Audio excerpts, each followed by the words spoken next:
guys? Welcome back to Inside the 20. I'm Drew. I got a haircut, and I have a Porzingis jersey on. I got it for $20 at Shields. So that's pretty cool. And now on to the next. I'm handing it off to you, Ethan. I'm Ethan. I don't have a Kristaps Porzingis jersey. Nice. How do you say his name? Porzingis? Porzingis. Spell it. Porzingis. Porzingis. Oh, okay. Oh. Yeah, I'm the editor slash graphics guy, and I'm gonna hand it off to Ryan. I'm Ryan. Didn't get a haircut, and I don't have a Porzingis jersey on. I'm the funny one. I provide the comedic relief while Drew bores you to death with analytics. So, Drew, let's start with you. I'll let you go over what we're gonna talk about. Go for it. Okay. Today we're gonna kind of talk about some various things regarding the NFL Combine this week, and there's some talks about Aaron Rodgers being a little upset. You know, obviously those talks have been going on for about a year and a half now, but they're getting a little heated, and we could be getting a decision here in the next few days. So we're going to go over those stuff today. But first, Ryan wants you to tell you guys something, and I'm going to hand it off to him, and he's gonna tell you guys what. I have no idea what he wants to talk about, but I'm going to let him talk about what he wants. Yeah, I mean, might as well add a little bit of personality. So, Ethan, you were actually at my soccer game today, so I'm going to be talking about like my soccer season as a whole so far. Okay. This is our first year of varsity soccer, and I'm not going to lie, last year, going into JV, I thought we weren't going to win a single game, and we ended up winning regionals, so that was awesome. But going into this year, I did not think we were going to win a game at all. And surprisingly, we are 4-1 right now. And one game in specific I wanted to talk about was on Saturday. Oh, sorry. It was on Saturday, and we didn't have our coach, so my mom was actually, the coach. She stepped up. She knows little to none about soccer, kind of like Drew. But Hey, you don't know nothing about the NBA, So basically, we're going into this game. I'm like, I have no confidence going into this game. And in the first half, 0-0, they get a lucky goal. I kind of was out of position, let the goal in. And then we go into the second half. They have all the momentum. There's like 9 minutes left in the game, right? And Riley, one of the kids on our team, sends the ball up the field. And another kid on our team named Andrew shot the ball, went in. We go into PKs. Now, let me say this. We've gone into PKs maybe 5 times while I've been at the school playing soccer, and we've not won a single game when we went into PKs. Going into that was not fun. I chose the 5 because obviously my mom didn't really know what she was doing. So chose the 5, started kicking, and it comes down to the last kick. Garrett was kicking. You guys both know Garrett. He misses it. So then we go into the goalies are kicking next. Their goalie skies it, just completely misses. Like, just imagine the goal's here, ball's like up here, like almost went into the street over the netting. It was pretty embarrassing. Then I get to kick, right? And I'm like, I pointed at myself after he missed because I wanted to be the hero. And I did just that. But I did slip. I made it, though. And got some... What makes me so mad... We won the game, right? Oh, my God, that's loud. That was loud. All right, so we won the game, right? You would think going into PKs with how important they are, someone would pull their phone out and start recording. Not a single person. No one got any of it on video, so there's no proof that it ever happened. Besides, like, one video of us all celebrating. And so, that's basically it. Started 4-1. We just clinched the playoff spot tonight with a 4-1 win. I look forward to letting you guys know how that goes. Well, Ryan, did you let them know that you're the goalie? Oh, yeah, I'm the goalie. I implied it, but I didn't really, directly say it. Yeah, he grabs the balls when they go in. Oh, is that how that works? Uh-huh. Yeah. Well, before they go in. Yeah, I know soccer. Oh, really? Oh, do you? It's the only position I know. Big soccer guy. Yeah. I love kicking balls, dude. All right, Drew, your turn. Give us a little bit about soccer. Okay, now on to Aaron Rodgers. I know nothing about soccer, guys. I'm going to be honest. Fun. But I want to say, in the course of filming these episodes, we want to get a little bit of experience with soccer. I know there's some stuff going on right now. I'm not really sure what it is. I know there's like it's like the Nations Cup. The What is World it right Cup? now? Is it the World Cup right now? Hang on. I think you're tripping. None of us know. Also, I want us to dabble in a little bit into like esports, like other type of like those kind of Absolutely. things. Yeah, I've been absolutely. looking into them recently, and it's super I know interesting. nothing about any of them. Or Ryan, you like bet on NASCAR? You're weird. Something like that. Yeah. NASCAR. That's a big Texas thing, you know. Well, country thing. Drew's a city boy. He wouldn't know. We live in the same. No. area. Live across the No. highway. No. Ethan's the country boy Yes, here. we He do. lives pretty No, far I'm away. Technically, not. yeah, he is. Technically, he is. What? If we're like speaking in technicality terms. Yeah, I guess. Hang on. One thing I did want to do before we started, I want to pull out Psy. I've been waiting for this. This is the Literally most forever. annoying thing that ever grazed not you. All right, Drew, go ahead. Okay, so let's talk about Aaron Rodgers. So obviously, I mentioned before he's disgruntled. I'm sure every person on this world, or I'm sure everyone in the world, 7.6, how many ever billion people know that Aaron Rodgers is disgruntled with his situation in Green Bay. So there are a few options for Aaron Rodgers. His contract is structured, and they restructured last year to where he is contracted with the Green Bay Packers through 2023. And so if he decides to stay, he is a free agent in 2023, so next season. So he's got one more season with them. But they put in an incentive, or not an incentive, but like an out of his contract this year, to where they are obligated to trade him if he would like to be traded. And so they've been in talks about the past week or so of Aaron Rodgers, telling them or coming to them with the decision soon of, am I going to stay or am I going to go find other opportunities elsewhere? He is 38 years old. He's getting older. He made an Instagram post last Monday, was very cryptic, and it sounded like he wanted to retire. So let's hypothetically, and it's kind of a 50-50 shot here. It's really realistic that he could leave. It's really realistic that he could exit. So let's say he exits. Let's bring up some destinations. Obviously, there's the big one. You and I know, Ryan, the big one. Denver. Yep.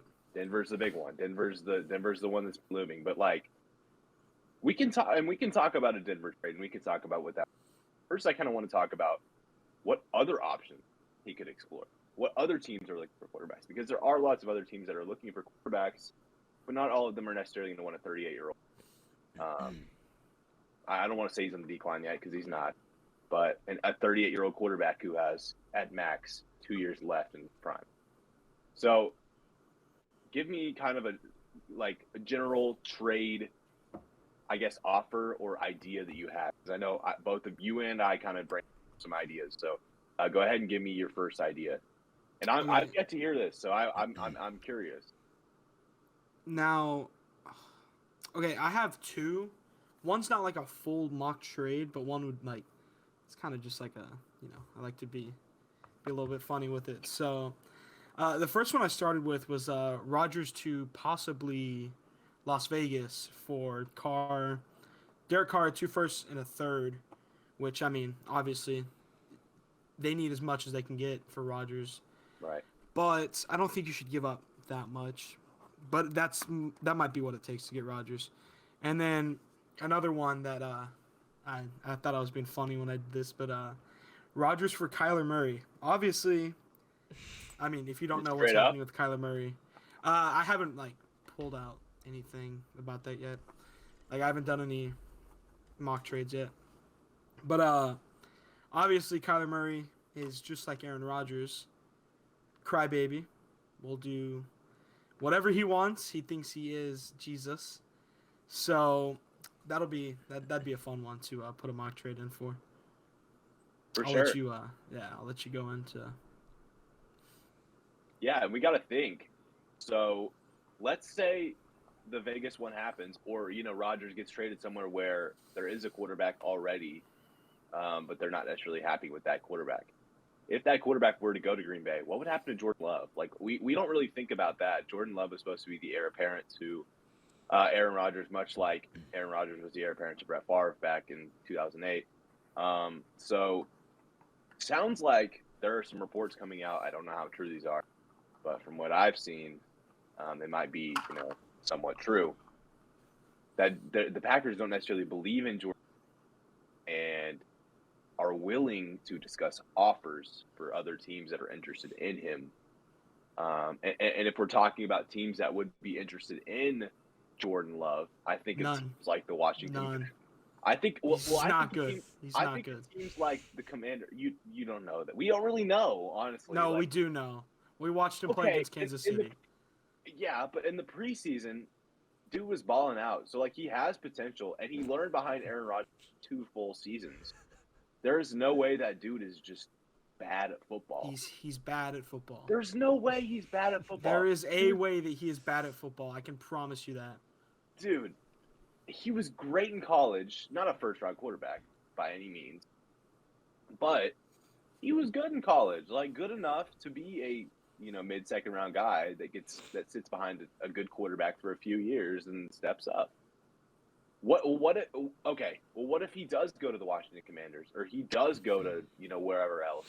Commanders are one team that comes to mind, but also Denver. If Denver doesn't want to trade for Aaron Rodgers, what if they trade for Jordan Love? You think about that. It's probably obviously not going to work out in Denver because they just both are really bad at developing quarterbacks. But then you also think of places that are in desperate need of a quarterback that we don't mention. Tampa Bay is in need of a quarterback. I don't know if that's really set in with you, but Tom Brady's done. And so Tampa Bay needs a quarterback. So that's definitely something to think about. And I actually considered that when I was looking at Aaron for possible trades.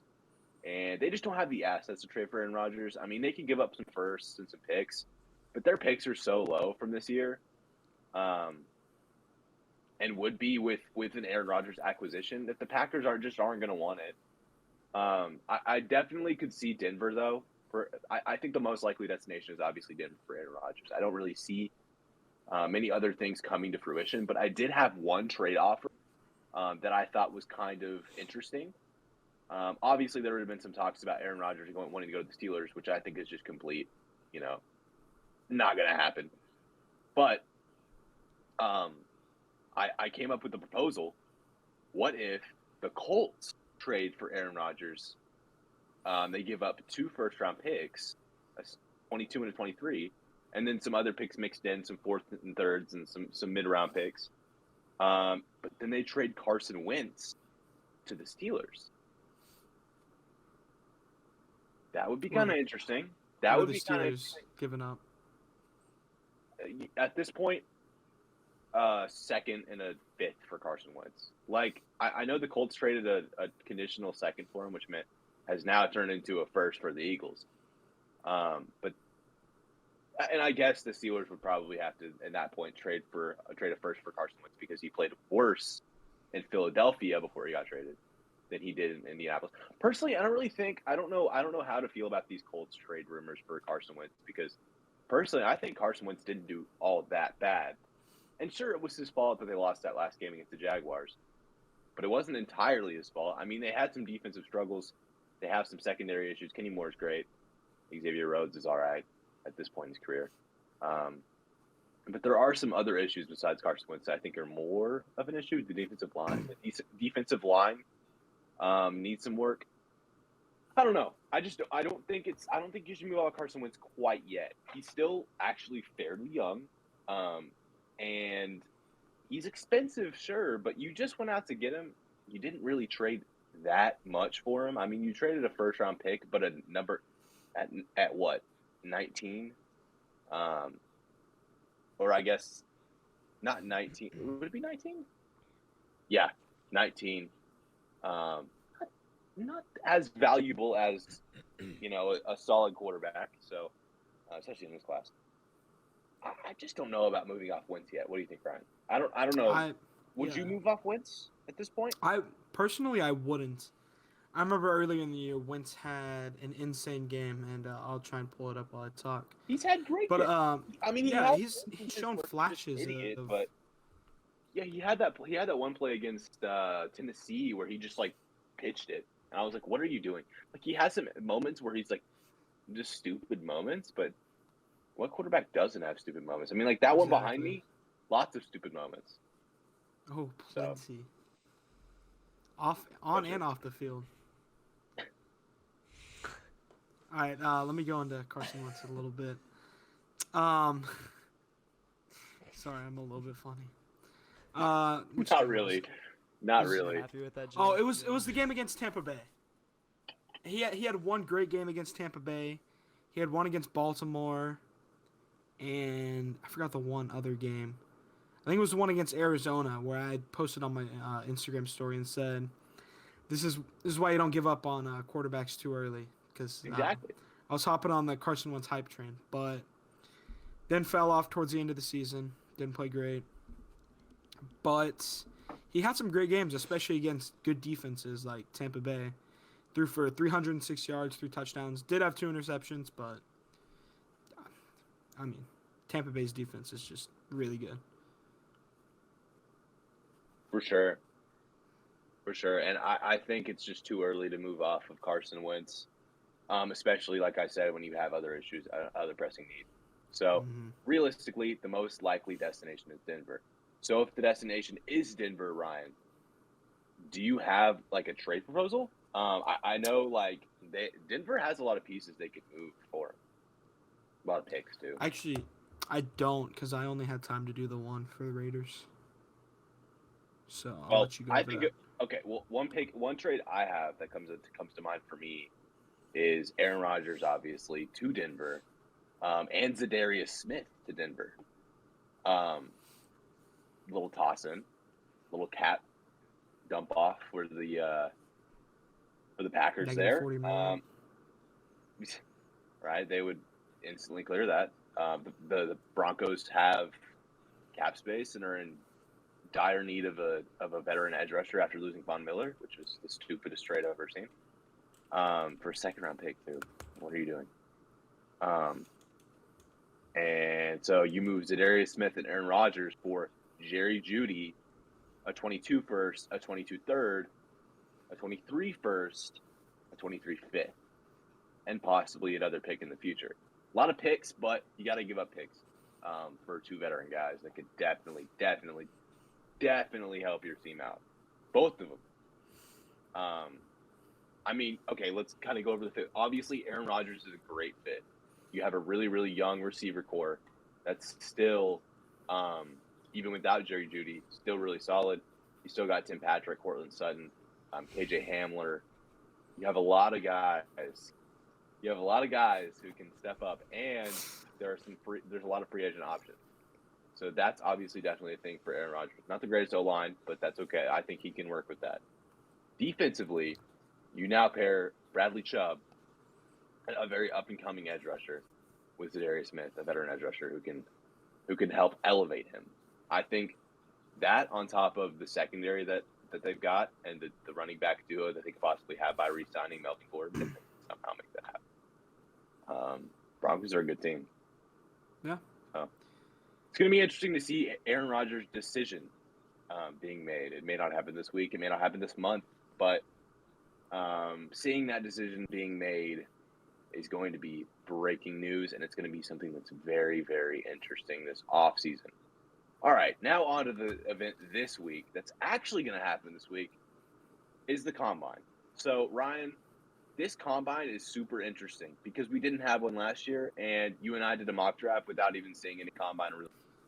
So, to an extent, pro days are still good. You know, Derek Stingley Jr. and Matt Corral are not participating in the Combine, but are participating in pro days.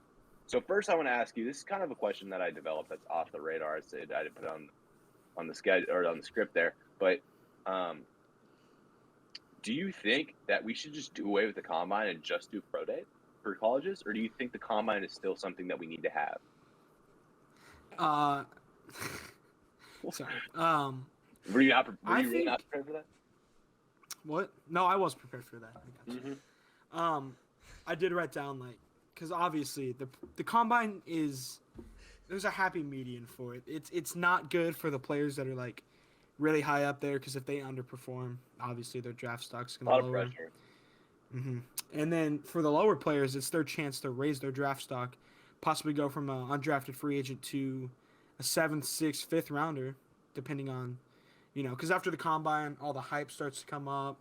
You've got analysts saying this guy's going to be great. He goes from an undrafted free agent to a 3rd rounder out of nowhere. So it's good for the lower down players. It's obviously good for the mid-tier players. And then for the higher up guys, I'd almost say it's not even worth it. Yeah, because you look at that's why I'm saying is you look at the pro days where they can really show out with their guys, but then without the combine, it's kind of hard to identify busts. So you don't really know what you're getting yourself into if it's just pro days because those guys have developed such chemistry, especially with guys like receivers, who have developed just so much chemistry. What are y'all laughing about, bro? Nothing. Ethan, are you muted? Wait, no. Can you hear me? Oh yeah. Oh, okay. You scared me. No, I can hear you. I can hear you. Okay, now I lost my train. Y'all are terrible. Yeah, okay. See, folks, this is the problem to hooligans is I'll just be talking and then I look and they're just like, No, Drew. I don't know what's going on. No. I laughed because earlier you were drinking your Coke, and when you went to drink it, you were your head was fully cocked back. Your mouth was facing the ceiling, and you're I had to get the last of it out. Oh my gosh! All right. Okay, back to the combine. Yeah. Ryan. Yeah. Without the combine, and if it's just pro days, they already developed that chemistry with their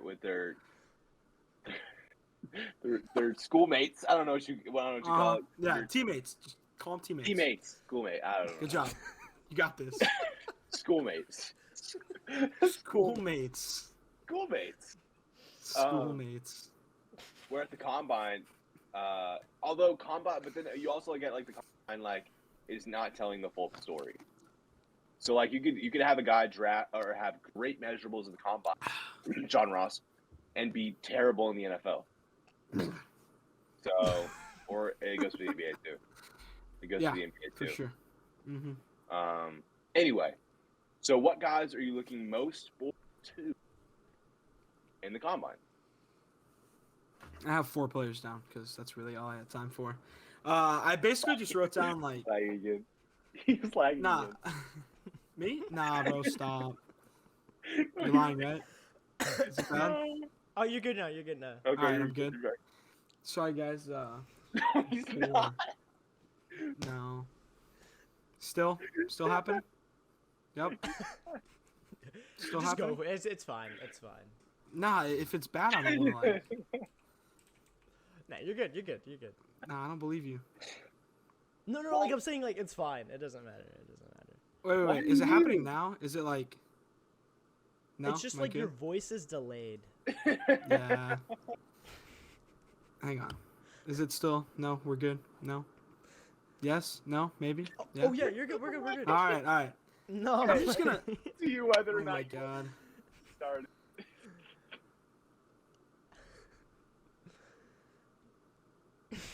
No. Yes. Am I good? Yeah. No. We're not good, are we? Just go for it. It's fine. All right. Let's. Oh god. Okay. So I put Bailey Zapp as my quarterback that I was really interested in seeing because he broke Joe Burrow's records. Obviously, easier schedule, but I want to see him at the combine, see how he fares with other receivers. I put Rashad White down. I think he has a chance to boost his stock, along with oh my god, dude. I'm sorry. It's just funny. I'm sorry. Charlie Kohler's another one who I saw robbed in his top 10. No, for sure. For sure, though. I think he's a top 10, top 5 tight end who doesn't get his respect. So, yeah, for sure. I'm really excited to see Kayvon. I think he's a freak athlete, and his injuries this season were really detrimental to his draft stock. And I think he'll come back out. I really want to see him back out at the combine and just prove everyone wrong and come out and be the number one pick, because I think that's what he can be. I really believe in Thibodeau. I think he can really be that guy. That's why I'm really intrigued to see him. I'm also intrigued in seeing the receivers. I think the receivers are going to be really interesting to see. I'm not really sure. I think Drake London is performing at the combine, so it'll be interesting to see him post injury. Jameson Williams obviously is not, but that's a different situation. He's definitely injured. He just got injured 2 months ago with the ACL. But also guys like Treylon Burks, who's a freak. I just went blank. Oh my gosh, I'm so sorry. Chris Olave, receivers or no?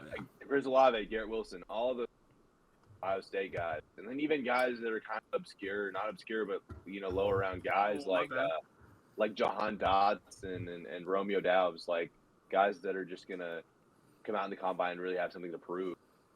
Especially, I think of Drake London as the guy that has the most to prove, because he's been getting top 10 rankings. And is he really a top 10 guy? We don't really know post injury. So it's going to be really interesting to see those guys at the combine. And like you said, a lot of guys have some, a lot of guys have a lot of pressure on them. What are some guys that you think of off the top of your head who have a lot of pressure on them at the combine? And if they don't perform, do you think their draft stock will fall a little bit? I think one guy I think of it's a little bit of a different situation because he's not actually going to the combine and performing is Derek Stingley. I think his lack of performance at the combine is going to drop his draft stock a little bit, and I think it really solidifies him as the CB2 of the class. Draft order wise, I think Gardner's probably now a lock to go first, especially if he tests well. So, what are some other guys you think of that have a lot of pressure on them at the combine? Yeah, there's one guy that I saw Mel Kiper was like saying that he needs to perform well to boost his stock, and that's Desmond Ridder. I think I have Desmond Ridder ranked fairly high on my my board for quarterbacks, but yeah, I have him. That's not true. I have him at 5, but yeah, if he doesn't perform well, he's gonna drop, obviously. But if he does perform well, you can see him go up into that top 3 quarterback, depending on, obviously, how it goes. And that's how it is for most of the quarterbacks, because it's obviously not that strong of a class, so they're really interchangeable depending on what you need at the quarterback position, whether that's a field general, a scrambling type quarterback, or just a pocket passer. No, for sure. I'm sorry. Delay is really cool. No, you're seriously right, though. Desmond Ridder, here's what I said about Desmond Ridder from day one. He is the most interesting prospect for these quarterback class, but not because of his skill, but because of his, I don't want to say lack of skill, but he's kind of one of those guys. What is happening? Sorry. You're right. What is happening? We're good. Okay. Well, I think of Desmond Ridder as you look at Desmond Ridder. I see a lot of Jimmy Garoppolo in it. I think he's very, I don't want to say mediocre, but he's a guy who you can put in. Not always going to give you the flashiest game ever, but he's going to win you some games. I think that's Desmond Ridder. But I do think that he's got some more athleticness in him, some athleticism. What athleticness? Athleticism. Athleticism, that's the word. Sorry. Good job. I think he has more athleticism in him, definitely, than Jimmy Garoppolo. And like you said, if he tests well at the combine, he could sneak his way into the first round, especially with the Lions picking at 32. And they need a quarterback, obviously, because Jared Goff sucks. But hey, chill out, my man. I definitely think that Desmond Ridder has a lot to prove at the combine. You're right about that. Anyone else you think of that has some stuff to prove at the combine? I really just wrote down Ridder. Ritter's a big one. Ritter's a big one for sure. It's going to be really interesting to see these guys. It's going to be really, like I said, really interesting to see the wide receiver class at the combine. Going to be interesting to see the offensive line class. But overall, this draft class is pretty weak. I'm not as excited about this draft class as I was as last year's. But I am really excited to see that Kayvon Thibodeau storyline as well as the receivers. So All right, guys, the combine will be on this week. Make sure to tune in, and we'll touch more on it next week when we have the results. All right, now on to the NBA. Last night, we are filming this on Tuesday, March 1st, but last night, Cute. Ja Morant. He burped. It was cute. Wait, you heard that? Yeah. That picked up? Ja Morant had 52 points. Yeah. That was insane. At Sorry, I was just age adding what you were 21. saying. No, you're right. At age 21, he had 52 points. Memphis Grizzlies record. He's good. Let's talk about it. He is the most improved player, sure. Is it time to say, is he the MVP? I'd say, okay, sorry. I'd say it's too early just purely because... Ethan, butt in whenever you want to, dude. No, Okay. Yeah. Go ahead. I guess I'm a co-host. What's it called? Like, he had a great game, right?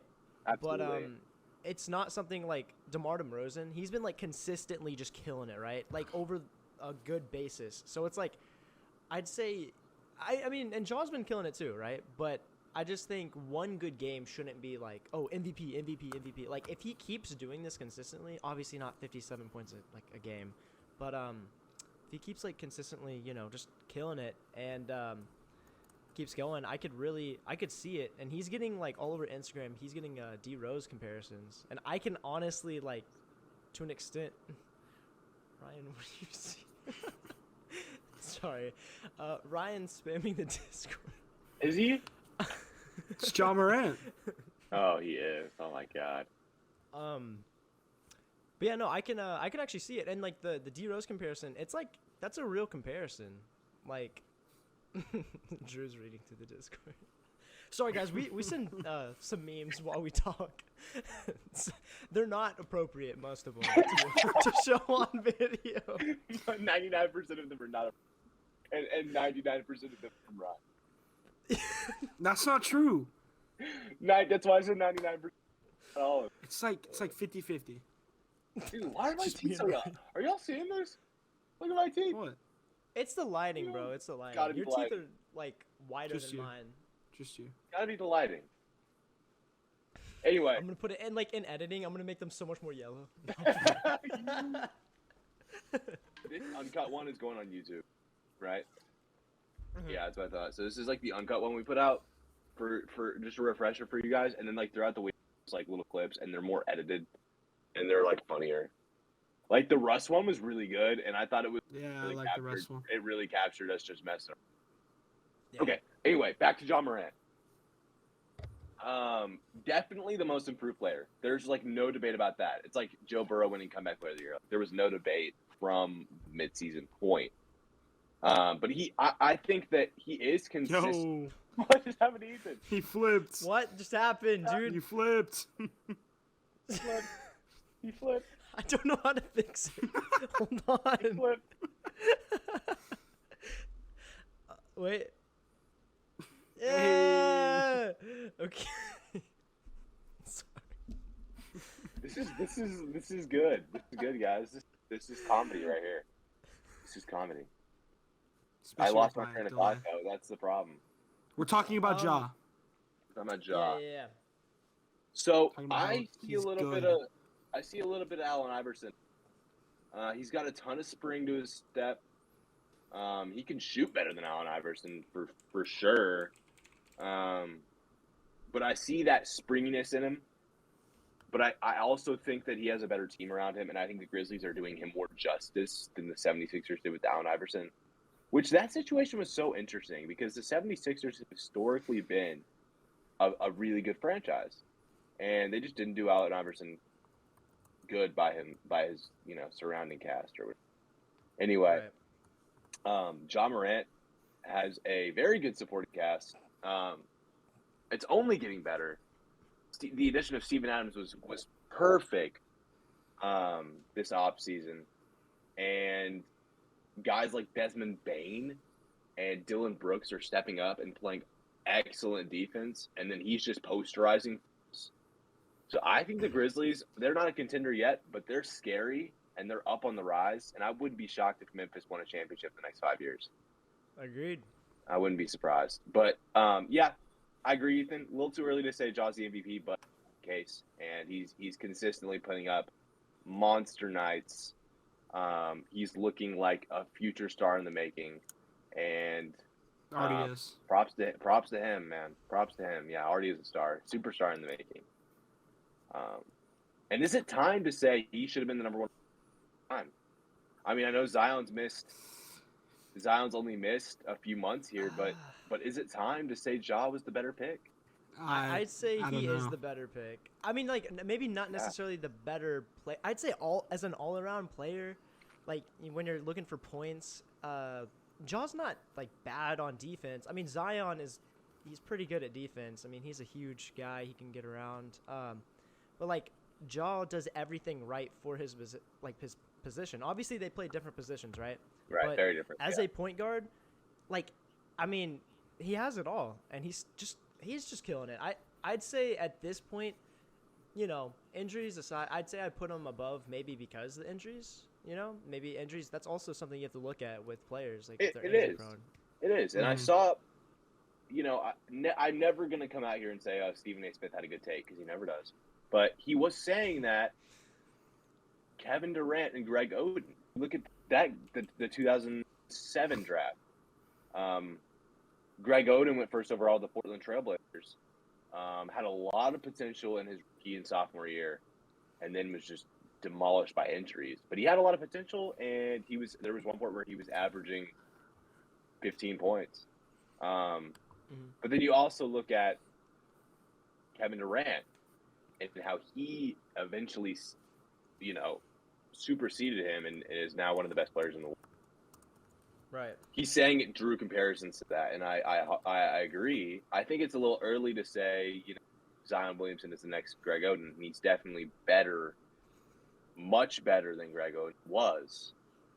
Zion Williamson was arguably one of the best prospects that I've ever seen in basketball coming out of college. But, I mean, if that man can't stay healthy, I don't know how much of it's comfort with his team.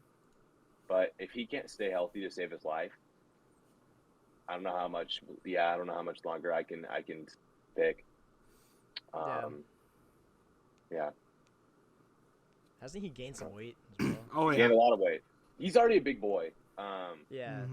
And it's so sad. He's super athletic. Like that dude moves for being that size. It's pretty incredible how just crazy of a specimen he was coming out of college and is now even. But Ja Morant too, that much bounce for a dude that size. He said the reason he doesn't want to do. He was like saying something about the dunk contest. He was like, "I'll do dunks, and they need to make the rim higher for me." It's just wild. It's just wild. I think Ja Morant. Repeat that. He was basically saying like, "I'll only do it if they raise the goal." Oh my gosh. Yeah, which Ja Morant in the dunk contest with TV, and I would call into work to watch that. It would be pretty incredible. It would be pretty incredible. Okay, enough Ja Morant talk. He's great. We get it. Now let's look at some guys who didn't make use of their situations and got traded. So let's look at some trades that happened this offseason. Ryan, since you don't know anything about the NBA, That's the NBA, okay, bro. All right, man. being on guys, this inside joke with us. Okay, you're inside the joke now. Congrats, Ryan. Give me I want you to tell me a trade that you like and you looked at when it first happened and were like, oh, that's an awful trade. And then it turned out to be, it's pretty good. And I think there's one we're thinking of in particular. There's one that's an example of. But let's talk about it. All right. They're okay. I know what you're thinking of is probably the Mavericks one, right? I mean, Obviously. that's yeah. One I originally looked at, and I wrote this down, but the 76ers and Nets one, I thought. Let's see. What did I write down? I know what I. He's got to read off the teleprompter. No. I forgot what I wrote,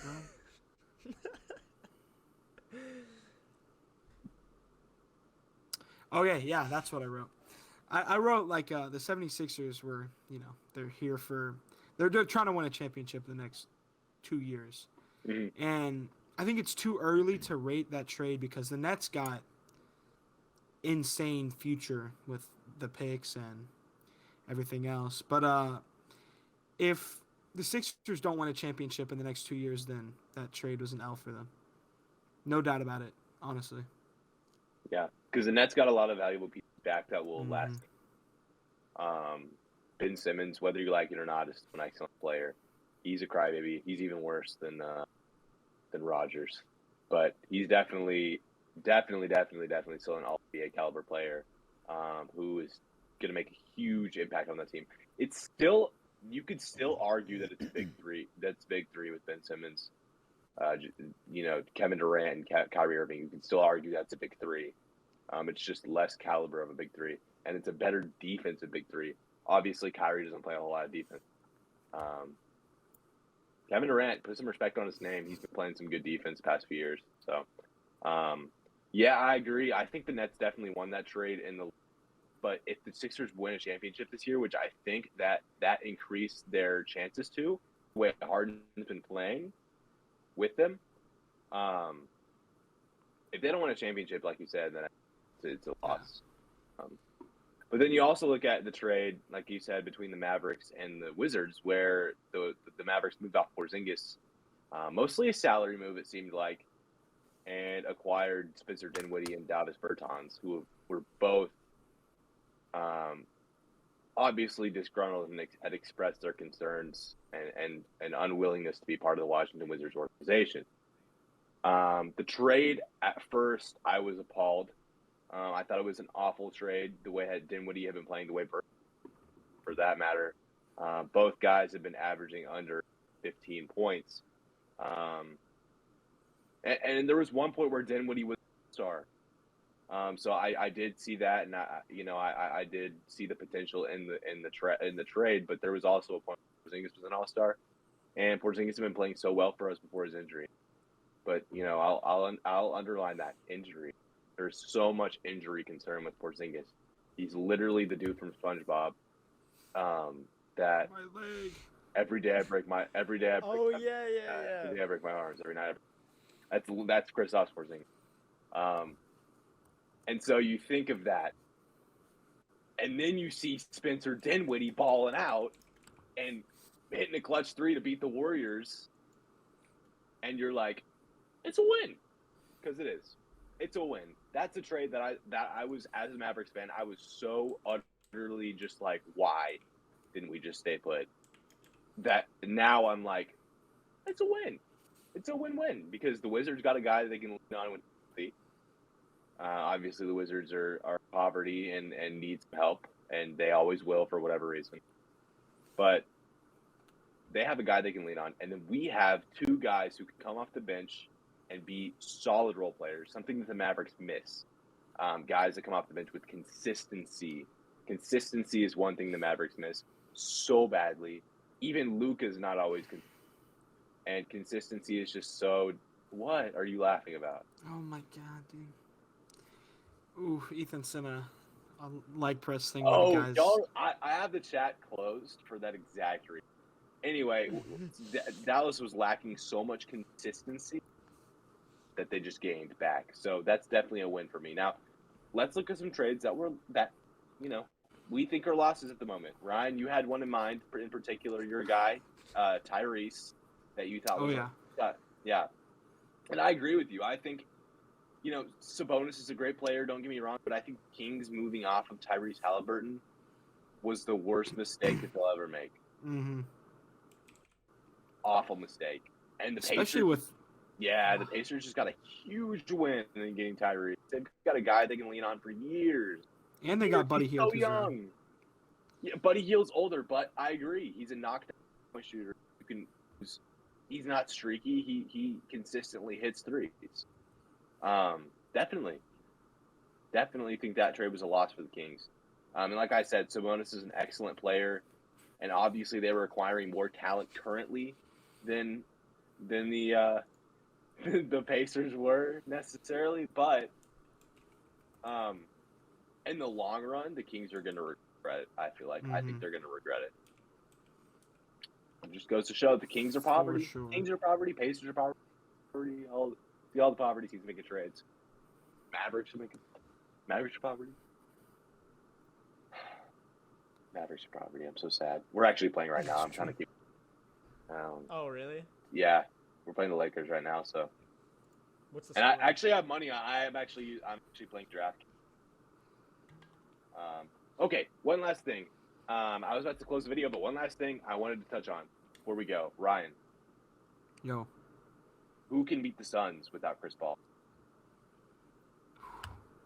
Okay, so I have 3 teams that I think can beat them every single time without Chris Paul, and then I have a few teams that it'll go back and forth.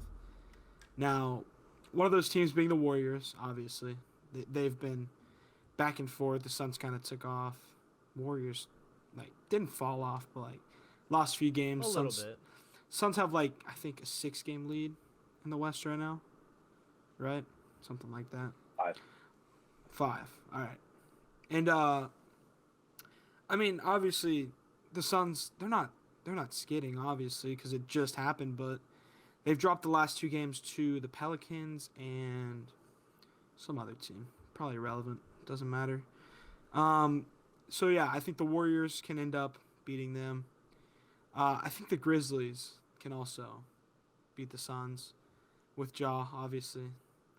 But another team that has been playing, substantially better than what you think they could is the Heat. I think the Heat and the Suns go head-to-head. Give it to them every single time. I'm not going to lie.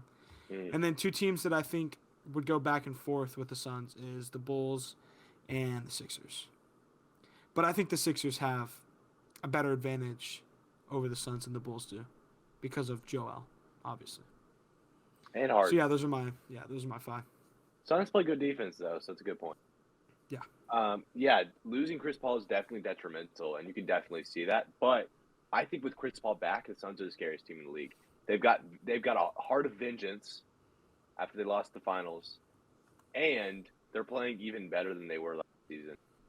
Because of that, but also because they made a few off-season additions. Landry Shamit's one big one I think of that I don't think a lot of people talk about. A guy that can come off the bench, fill in for Booker and be really solid. JaVale McGee is definitely a guy, board getter, super tall. He's old, but he can still get it done. A lot of role players they added that I think definitely make a bigger impact than people think. And the Bucks lost their heart and soul, PJ Tucker. Also a bigger deal than you would have thought. And look where he is now, and look how they're winning. I think PJ Tucker really makes a bigger deal than people. He, like I said, he's a heart and soul to your team. He really makes a big impact as a role player. He's one of the best role players you can go out and get. So, obviously that, if I were to say Suns versus Bucks right now and we did a redo of the series without PJ Tucker and with those added role players for the Suns, I think the Suns would take it. Maybe in 7, but I think the Suns would take it. All right, and that's all I've got for this video. Today was a lot of fun. We had some technical difficulties. It was pretty funny. Kind of more of a chill video. We're doing it a few days early. We're not always going to do that. We'll kind of play it by ear. So some things might happen. My Mavericks might lose. My Mavericks might win. It looks like they're winning right now because Westbrook doesn't look very good. So it's not top 50. Is that what you're going to say? He is top 50 all time. Well, if we're talking about his whole career, but he currently kind of sucking in this game. Westbrook. We're talking about the memes. No, but I know I'm going back on my point. I think he's still top 50 all time. He's still an amazing player. You get a competitive spirit when you play against something. So Anyway, come back to you guys next week. Hope you liked the video. We'll put out a segment or 2 this week. Have a little fun with it. We'll see you guys next time. Peace. Peace.